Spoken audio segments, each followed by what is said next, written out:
2 Kings 23. Then the king sent, and all the elders of Judah and Jerusalem were gathered to him. And the king went up to the house of the Lord, and with him all the men of Judah and all the inhabitants of Jerusalem, and the priests and the prophets, all the people, both small and great. And he read in their hearing all the words of the book of the covenant that had been found in the house of the Lord.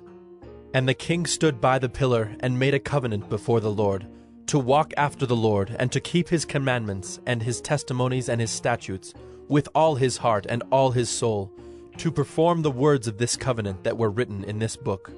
And all the people joined in the covenant. And the king commanded Hilkiah the high priest, and the priests of the second order, and the keepers of the threshold, to bring out of the temple of the Lord all the vessels made for Baal, for Asherah, and for all the host of heaven.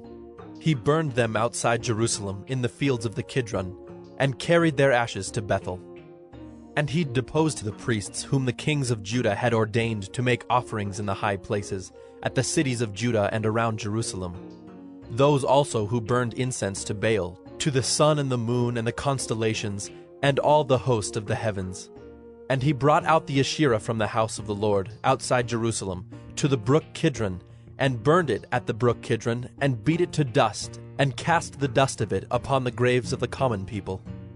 And he broke down the houses of the male cult prostitutes who were in the house of the Lord, where the women wove hangings for the Asherah. And he brought all the priests out of the cities of Judah, and defiled the high places where the priests had made offerings, from Geba to Beersheba.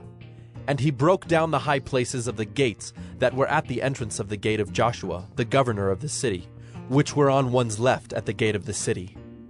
However, the priests of the high places did not come up to the altar of the Lord in Jerusalem, but they ate unleavened bread among their brothers. And he defiled Topheth, which is in the valley of the son of Hinnom, that no one might burn his son or his daughter as an offering to Molech. And he removed the horses that the kings of Judah had dedicated to the sun at the entrance to the house of the Lord, by the chamber of Nathan-Melech, the chamberlain, which was in the precincts. And he burned the chariots of the sun with fire. And the altars on the roof of the upper chamber of Ahaz, which the kings of Judah had made, and the altars that Manasseh had made in the two courts of the house of the Lord, he pulled down and broke in pieces and cast the dust of them into the brook Kidron. And the king defiled the high places that were east of Jerusalem, to the south of the Mount of Corruption, which Solomon the king of Israel had built for Ashtoreth, the abomination of the Sidonians, and for Chemosh, the abomination of Moab, and for Milcom, the abomination of the Ammonites. And he broke in pieces the pillars, and cut down the Asherim, and filled their places with the bones of men. Moreover, the altar at Bethel, the high place erected by Jeroboam the son of Nebat, who made Israel to sin, that altar with the high place he pulled down and burned, reducing it to dust. He also burned the Asherah. And as Josiah turned, he saw the tombs there on the mount. And he sent and took the bones out of the tombs, and burned them on the altar, and defiled it, according to the word of the Lord that the man of God proclaimed, who had predicted these things. Then he said, "What is that monument that I see?" And the men of the city told him, "It is the tomb of the man of God who came from Judah, and predicted these things that you have done against the altar at Bethel." And he said, "Let him be. Let no man move his bones." So they let his bones alone, with the bones of the prophet who came out of Samaria. And Josiah removed all the shrines also of the high places that were in the cities of Samaria, which kings of Israel had made, provoking the Lord to anger. He did to them according to all that he had done at Bethel. And he sacrificed all the priests of the high places who were there on the altars, and burned human bones on them. Then he returned to Jerusalem. And the king commanded all the people, "Keep the Passover to the Lord your God, as it is written in this book of the covenant." For no such Passover had been kept since the days of the judges who judged Israel, or during all the days of the kings of Israel, or of the kings of Judah. But in the 18th year of King Josiah, this Passover was kept to the Lord in Jerusalem. Moreover, Josiah put away the mediums and the necromancers, and the household gods and the idols, and all the abominations that were seen in the land of Judah and in Jerusalem, that he might establish the words of the law that were written in the book that Hilkiah the priest found in the house of the Lord. Before him there was no king like him, who turned to the Lord with all his heart and with all his soul and with all his might, according to all the law of Moses, nor did any like him arise after him. Still the Lord did not turn from the burning of his great wrath, by which his anger was kindled against Judah, because of all the provocations with which Manasseh had provoked him.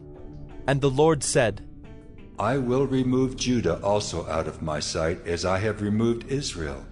And I will cast off this city that I have chosen, Jerusalem, and the house of which I said, My name shall be there. Now the rest of the acts of Josiah, and all that he did, are they not written in the book of the Chronicles of the kings of Judah? In his days, Pharaoh Necho, king of Egypt, went up to the king of Assyria, to the river Euphrates. King Josiah went to meet him, and Pharaoh Necho killed him at Megiddo as soon as he saw him. And his servants carried him dead in a chariot from Megiddo, and brought him to Jerusalem, and buried him in his own tomb. And the people of the land took Jehoahaz the son of Josiah, and anointed him, and made him king in his father's place. Jehoahaz was 23 years old when he began to reign, and he reigned 3 months in Jerusalem. His mother's name was Hamutal, the daughter of Jeremiah of Libnah. And he did what was evil in the sight of the Lord, according to all that his fathers had done. And Pharaoh Necho put him in bonds at Riblah in the land of Hamath, that he might not reign in Jerusalem, and laid on the land a tribute of 100 talents of silver and a talent of gold. And Pharaoh Necho made Eliakim the son of Josiah king in the place of Josiah his father, and changed his name to Jehoiakim. But he took Jehoahaz away, and he came to Egypt, and died there. And Jehoiakim gave the silver and the gold to Pharaoh, but he taxed the land to give the money according to the command of Pharaoh. He exacted the silver and the gold of the people of the land, from everyone according to his assessment, to give it to Pharaoh Necho.